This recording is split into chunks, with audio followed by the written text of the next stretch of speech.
safida fevral oyining eng yaxshi futbolchisi Eldor Shomurodov qo'shib berilgan daqiqalarning so'nggi soniyalarida Atletik Bilbao darvozasiga gol kirityapti do'stlar va Romadan Olimpico stadionida ajoyib remontada.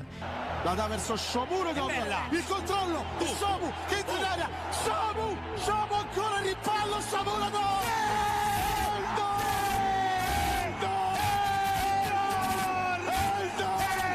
Yevropa Ligasida bunday o'yinlarning ahamiyatini bilasiz, hattoki ispan nashrlari ham bu haqida yozmoqda.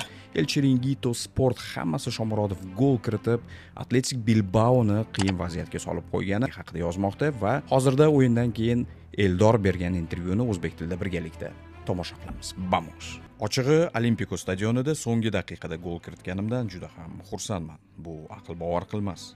Endi biz xotirjam bo'lib, bizni oldinda kutayotgan keyingi o'yinlarga tayyorgarlik ko'rishimiz kerak. Oldindagi o'yinlar ham biz uchun juda ham muhim ahamiyatga ega.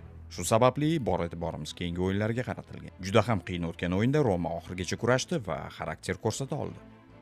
Albatta, sababi bizga murabbiy o'yinning so'nggi daqiqalarigacha kurashishimizni va maydonda borimizni tashlashimiz kerakligini aytadi. Va albatta biz mana shunday o'ynashda davom etamiz. Bugungi o'yinda ko'rdikki, bunday munosabat o'z so'zini aytadi.